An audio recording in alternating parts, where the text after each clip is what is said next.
Hello and welcome to the channel. My name is Annalisa and today I have something a bit different for you. At the moment we are approaching the end of Feminist Lit Feb, which is a mainly booktube reading event started by It's Jane Lindsay, the purpose of which is to encourage reading of and discussion of feminist literature. And while I am not a huge joiner of booktube events, I am all into anything feminist related, and so I've decided to take part. However, since I got around to it a little bit late, I won't have any reviews ready before the end of February. But It's Jane Lindsay has also encouraged YouTubers to create feminist content in general to celebrate this event. And so today I'm doing something inspired by several of the feminist books I have been reading, and that is to tell you the stories of a number of women throughout the ages who we really ought to have learned about in our school days when we were learning about Thomas Edison and George Washington and Leonardo da Vinci and Martin Luther King Jr. and so many others. Two books in particular I've been reading are History vs. Women by Anita Sarkeesian and Ebony Adams, and She Did It, 21 Women Who Changed the Way We Think by Emily Arnold McCulley. I'm going to be linking both of those books below, as well as numerous sources where you can find details about all the women I'm going to be talking about and their lives, significantly more details than I'm going to give. Since I have very limited time, I'm only going to give you a brief overview of each woman, but I will be talking about women from a variety of times as well as a variety of locales. There will be some from China, some from Europe, some from Africa, some from America, and they will be coming from various different categories, whether they were warriors, social activists, artists, scientists, philosophers, leaders, or generic badasses. Let's begin. And while I'm talking, you can watch me paint a lady pirate. My Bago was a member of a Sikh religious community in the Punjab region of India. The Sikh religion teaches equality for everyone, no matter their gender or ethnicity. Now, at the time that Bago was living during the 18th century, her area was ruled by an emperor. And this particular emperor was much less tolerant of different religious groups than the emperors of the past had been. He intended to only allow Islamic religion and law in his empire, and intended to kill off the leaders of other religions so that they could not continue. One of these religious leaders was Guru Gobind Singh, and my Bago was one of his followers. When the emperor's men came for the Guru, under Bago's leadership, were able to help the Guru escape. Bago was the only one to survive the battle, and ended up becoming one of the Guru's personal bodyguards. Then we have two social activists who were instrumental in the civil rights movement, Ella Baker and Ida B. Wells. Wells was one of the first people to analyze race relations in such a way that did not only address individual racism, but also the power structures that kept it in place. She fought for both black and women's rights throughout her life. Ella Baker was a vital part of the movement, being a huge support and initiator when it came to boycotts and other protests such as freedom rides. She was told to stay in the back of the civil rights movement and let the men be the leaders, so she worked around them and accomplished things in her own way. Then we have Annie Easley, as well as the other women who were instrumental in allowing humankind to go to space, such as Katherine Johnson, Dorothy Vaughan, Mary Jackson, and Margaret Hamilton. Human computers, mathematicians, and engineers, some of whom you may have heard of recently since a movie was made about a few of them called Hidden Figures. By the way, if you haven't watched it, I totally recommend. Love that movie. While we're on the subject of computer science, I'll also bring up Grace Hopper, an accomplished programmer without whom computers as we know them today would not exist. And now on to the art. Artemisia Gentileschi, I'm very sorry if I've butchered that name, was a master painter in the 1600s. But she isn't talked about because she was a woman, as were many of her subjects. She created amazing works while she was still in her teens. Then at 17, she was raped repeatedly by her teacher. He spent little if any time in jail, but her life was changed forever.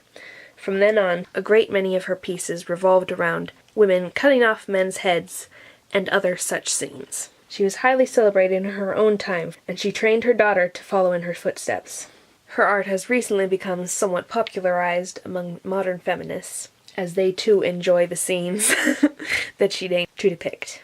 Then we have Lois Weber, a highly acclaimed director in her time in the early 20th century, who pushed the boundary of what could be done in film, but who was pushed out in the 30s, as Hollywood became a more male-centric community. Another 20th century gal, Maria Tallchief, was a prima ballerina, whose road to fame required not only rigorous training, pushing the boundaries of what a human body can do, extreme focus and determination, but overcoming the racism that she faced as a Native American. She is particularly near and dear to my heart for one of her most amazing performances, that of the starring role in Firebird, a ballet that I've been excessively fond of since early childhood when my ballet teacher read the story to us in class. And now here's one that's particularly depressing. Ever heard of F. Scott Fitzgerald? Ever heard of his wife, Zelda Fitzgerald? As it turns out, a great deal of F. Scott Fitzgerald's writings were pilfered from his wife's journals and diaries. Not only the ideas, but he in fact, word for word, plagiarized her multiple times. Now, let's get some more warriors up in here. Of course, we have the legendary Qing Shi, a pirate queen. She lived in the 1800s, and rose to power through marriage, joining a very powerful pirate king of the time. They led their great fleets together for a time until he died, and then she took over. As one would expect of a pirate, her rule is quite brutal, and included an awful lot of killing off people who wronged or cheated her even slightly. Another fascinating thing about her is that she actually managed to retire. She turned herself and a great number of her people in when she thought she had accumulated enough wealth and wanted to live the rest of her life peacefully, and was able to negotiate for full amnesty and to keep all of her riches. While we're on the pirate theme, I'll also bring up Jeanne de Clisson. After her husband was killed by the French for political reasons, she vowed revenge and outfitted 3 English ships for battle, and massacred her way up and down the Channel in the 1300s. There are particular lists, by the way, of female pirates online, a fair number of them, which I will be linking below, because they're amazing. Another warrior was Cthulhu, a Mongol warrior princess who excelled both on horseback and at wrestling. In fact, she used wrestling to send away a great number of suitors, by beating them. She said she would marry anyone who could beat her, and none of them could. She never lost a match. Now we have a couple of my very favorite, Ana de Urinza and Eustaquia de Sonza. These two were sword-wielding vigilantes in the 1600s Peru. They were raised in luxury, but were quite bored with the pastimes allowed them as women. So at night they went cross-dressing down the town and picked a great number of fights, eventually picking fights particularly when they saw injustice done. Also they were lovers. Katie Sanguina was a circus-performing strongwoman, very popular in the 1910s and 20s. On the subject of sports, Jackie Mitchell is someone you may have also heard of, as the story of her striking out both Babe Ruth and Lou Gehrig has gotten a bit more play lately. For this crime she was shut out of the big leagues, and it was declared that women were not allowed to play. Sybil Lunnington was a woman equivalent of Paul Revere. She was another who rode, except at a greater distance than Paul Revere, and through the rain, to warn the countryside that the British were coming. Emperor Wu Zetian lived in the 600s. She entered royal life as a concubine, graduated to the wife of the son of the emperor that she had been the concubine to.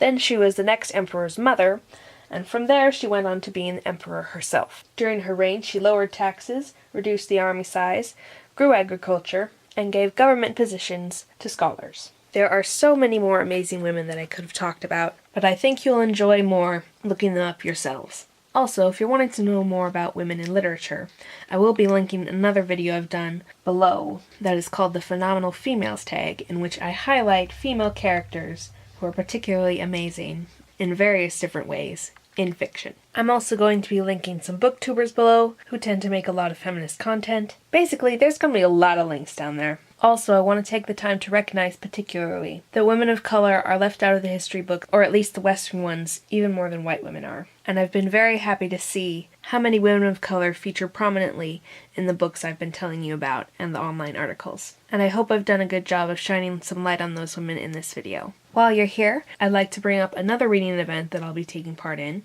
and that is Femme Fatale, a play on femme fatale, which is a readathon started by Jean Bookish Thoughts, the purpose of which is to encourage reading and discussion of particularly fantasy books written by and centering women. It's going to be happening the first week of March, and I hope that you'll join in. I've already got some of my books from the library and the others have been requested, but I'm not sure if I should do a reading vlog of the process or if I should just do a wrap-up at the end.